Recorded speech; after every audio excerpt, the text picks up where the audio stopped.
कुबड़ा धोबी।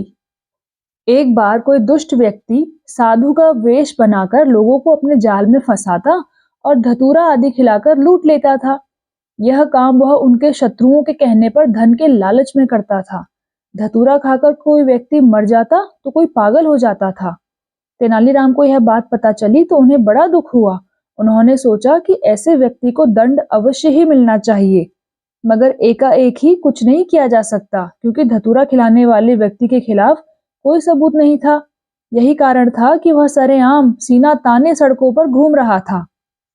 तेनालीराम को पता चला कि एक व्यक्ति आजकल पागल हुआ सड़कों पर घूम रहा है और वह उस साधु का ताजा ताजा शिकार है।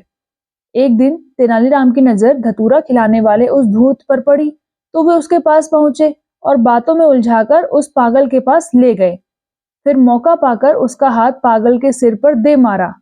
उस पागल ने आव देखा ना ताव उसके बाल पकड़कर उसका सिर एक पत्थर से टकराना शुरू कर दिया। पागल तो वह था ही।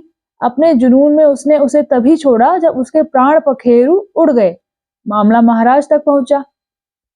उस दुष्ट के रिश्तेदारों ने तेनालीराम पर आरोप लगाया कि उसने जानबूझकर उस व्यक्ति को पागल से मरवा दिया। महाराज ने पागल व्यक्ति को तो पागलखाने में भिजवा दिया, मगर क्रोध में आकर तेनालीराम को यह सजा दी कि उसे हाथी के पांव से कुचलवा दिया जाए, क्योंकि इसने पागल व्यक्ति का सहारा लेकर इस प्रकार एक व्यक्ति की हत्या की है।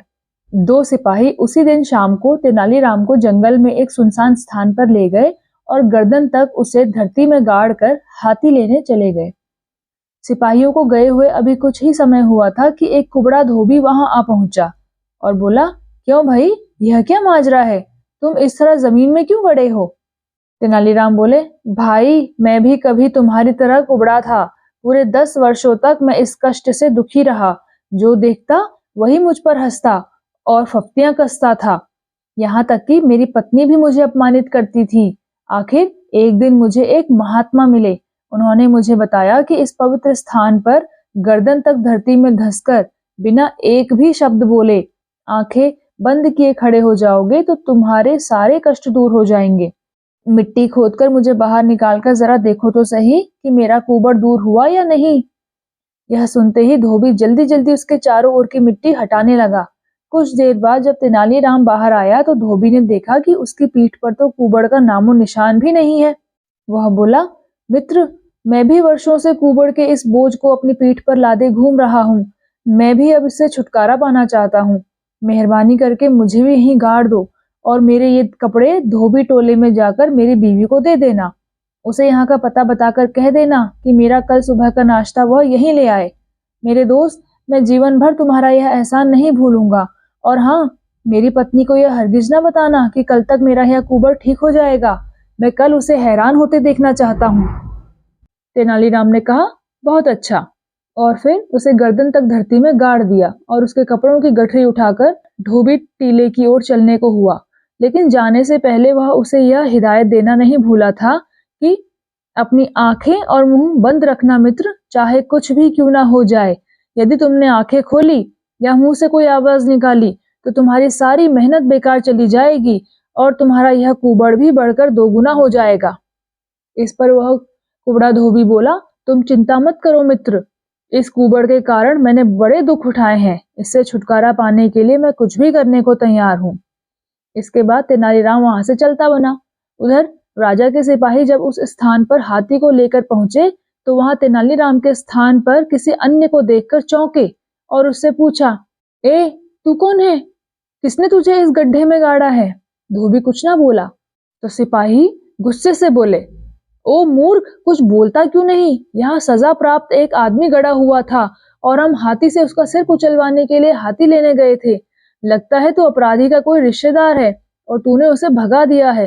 खैर, कोई बात नहीं, हम तेरा ही सिर कुचलवा देते हैं। यह सुनते ही धोबी की सिट्टी पिट्टी गुम हो गई। जल्दी से उसने आंखें खोली और बोला, नहीं नहीं दरोगा जी, ऐसा जुल्म ना करना। मैं किसी अपराधी का रिश्तेदार नहीं बल्कि कुबड़ा धोबी हूँ। मैं तो अपना कुबड़ ठीक करने के लिए इस गड्ढे में आया था। और इस प्रकार उसने सिपाहियों को सारी बात बता दी। इस पर सिपाही बोला, अरे मूर्ख, इस प्रकार भी भला किसी का कुबड़ ठीक होता है? तूने एक अपराधी की मदद करके उसे भगाया है, अब तुझे दंड मिलेगा। धोबी ने सोचा कि मैं तो बुरा फंसा, मगर उसने अपना संयम नहीं खोया और कुछ सोचकर बोला, देखिए दरोगा जी, यदि आप मुझे दंड दिलवाएंगे तो दंड से आप भी नहीं बचेंगे। मृत्यु दंड पाए उस खतरनाक अपराधी को आपको अकेला नहीं छोड़ना चाहिए था। आपकी लापरवाही के कारण ही वह भाग निकला। जब महाराज को मैं ये सब समझा दूंगा तो दोषी मैं नहीं आप माने जाएंगे। सिपाहियों को तुरंत यह बात समझ आ गई, मगर अब करे भी तो क्या। तभी उन्हें एक वृद्ध अपनी ओर आता दिखाई दिया। उसने पूछा, क्या बात है दरोगा जी, किस उलझन में फंसे हैं? दरोगा ने उस वृद्ध को जल्दी जल्दी पूरी बात बताई तो वृद्ध बोला, आप व्यर्थ ही चिंतित हो रहे हैं।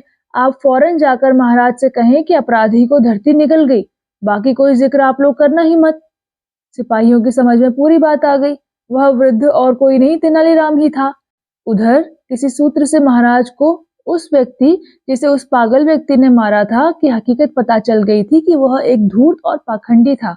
महाराज का क्रोध भी अब चूंकि शांत हो चुका था, इसलिए उन्हें तेनालीराम की बहुत याद आ रही थी और साथ ही दुख भी हो रहा था कि क्यों उन्होंने क्रोध में आकर ऐसा सख्त आदेश दिया। तभी वे दोनों सिपाही और वह बूढ़ा वहां हाजिर हुए तथा बताया कि महाराज, अपराधी को धरती निगल गई। इतना सुनना था कि महाराज खुशी से उछल पड़े। वाह वाह, हम समझ गए कि तेनालीराम अपनी बुद्धि से बच निकला है। ईश्वर का लाख लाख शुक्र है। तुम लोग हालांकि दंड के अधिकारी हो, किंतु तेनालीराम के जीवित बचने की खुशी में हम तुम्हें अभय दान देते हैं, मगर शर्त यह है कि तुम्हें कल तक तेनालीराम को हमारे समक्ष हाजिर करना होगा, अन्यथा तुम्हें कठोर दंड दिया जाएगा। सिपाहियों ने अभय दान पाकर महाराज का जय घोष किया, महाराज की जय हो। और तभी सिपाहियों के साथ आए बूढ़े ने अपना वेश उतार दिया और बोला, तेनालीराम हाजिर है महाराज। महाराज ने प्रसन्नता से कहा, ओह तेनालीराम, और उसे अपने गले लगाकर बोले, हम अपने फैसले पर बहुत पछता रहे थे। और तेनालीराम से जलने वाले दरबारी एक बार फिर मन मारकर रह गए कि यह पुनः मृत्यु को धोखा देकर लौट आया।